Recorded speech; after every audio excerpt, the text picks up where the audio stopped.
ओम श्री परमात्मने नमः। प्रतिसर्ग पर्व द्वितीय खंड। स्वामी एवं सेवक की परस्पर भक्ति का आदर्श। राजा रूपसेन तथा वीरवर की कथा। सूची बोले, महामुने, एक बार रुद्र किंकर वैताल ने सर्वप्रथम भगवान शंकर का ध्यान किया और फिर महाराज विक्रमादित्य से इस प्रकार कहना प्रारंभ किया। राजन, अब आप एक मनोहर कथा सुने। प्राचीन काल में सर्व समृद्धिपूर्ण वर्धमान नामक नगर में रूपसेन नाम का एक धर्मात्मा राजा रहता था। उसकी पतिव्रता रानी का नाम विद्विनमाला था। एक दिन राजा के दरबार में वीरवर नाम का एक क्षत्रिय गुणी व्यक्ति अपनी पत्नी, कन्या एवं पुत्र के साथ वृत्ति के लिए उपस्थित हुआ। राजा ने उसकी विनयपूर्ण बातों को सुनकर प्रतिदिन 1 सहस्त्र स्वर्ण मुद्रा वेतन निर्धारित कर महल के सिंह द्वार पर रक्षक के रूप में उसकी नियुक्ति कर ली। कुछ दिन बाद राजा ने अपने गुप्तचरों से जब उसकी आर्थिक स्थिति का पता लगाया तो ज्ञात हुआ कि वह अपना अधिकांश द्रव्य यज्ञ, तीर्थ, शिव तथा विष्णु के मंदिरों में आराधना आदि कार्यों में तथा साधु, ब्राह्मण एवं अनाथों में वितरित कर अत्यल्प शेष से अपने परिजनों का पालन करता है। इससे प्रसन्न होकर राजा ने उसकी स्थायी नियुक्ति कर दी। एक दिन जब आधी रात में मूसलाधार वृष्टि, बादलों की गरज, बिजली की चमक एवं झंझावात से रात्रि की विभीषिका सीमा पार कर रही थी, उसी समय शमशान से किसी नारी का करुण क्रंदन ध्वनि राजा के कानों में पड़ी। राजा ने सिंह द्वार पर उपस्थित वीरवर से इस रुदन ध्वनि का पता लगाने के लिए कहा। जब वीरवर तलवार लेकर चला तब राजा भी उसके भय की आशंका तथा उसके सहयोग के लिए एक तलवार लेकर गुप्त रूप से स्वयं उसके पीछे लग गया। वीरवर ने शमशान में पहुंचकर एक स्त्री को वहां रोते देखा और उससे जब इसका कारण पूछा तब उसने कहा कि मैं इस राज्य की लक्ष्मी, राष्ट्र लक्ष्मी हूँ। इसी मास के अंत में राजा रूपसेन की मृत्यु हो जाएगी।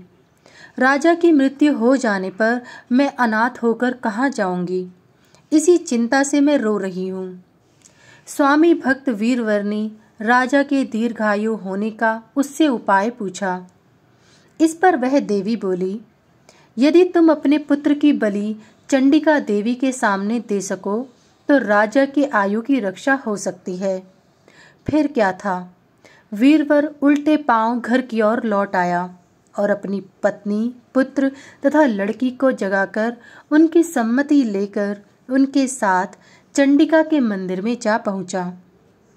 राजा भी गुप्त रूप से उसके पीछे पीछे सर्वत्र चलता रहा। वीरवर ने देवी की प्रार्थना कर अपने स्वामी की आयु बढ़ाने के लिए अपने पुत्र की बलि चढ़ा दी। भाई का कटा सिर देखकर दुख से उसकी बहन का हृदय विदीर्ण हो गया।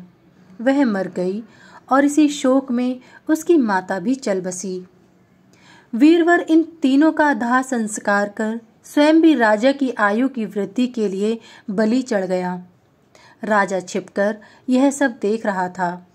उसने देवी की प्रार्थना कर अपने जीवन को व्यर्थ बताते हुए अपना सिर काटने के लिए ज्यों ही तलवार खींची त्यों ही देवी ने प्रकट होकर उसका हाथ पकड़ लिया और बोली, राजन, मैं तुम पर बहुत प्रसन्न हूँ। तुम्हारी आयु तो सुरक्षित हो ही गई। अब तुम अपनी इच्छा अनुसार वर मांग लो। राजा ने देवी से परिजनों सहित वीरवर को जिलाने की प्रार्थना की।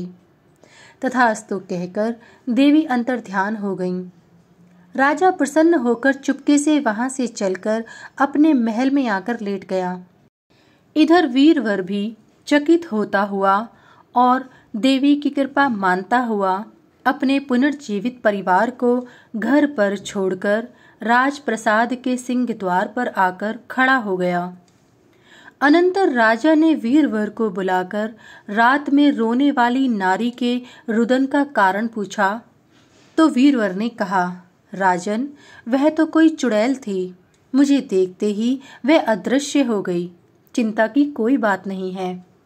वीरवर की स्वामी भक्ति और धीरता को देखकर राजा रूपसेन अत्यंत प्रसन्न हुआ और उसने अपनी कन्या का विवाह वीरवर के पुत्र से कर दिया तथा उसे अपना मित्र बना लिया।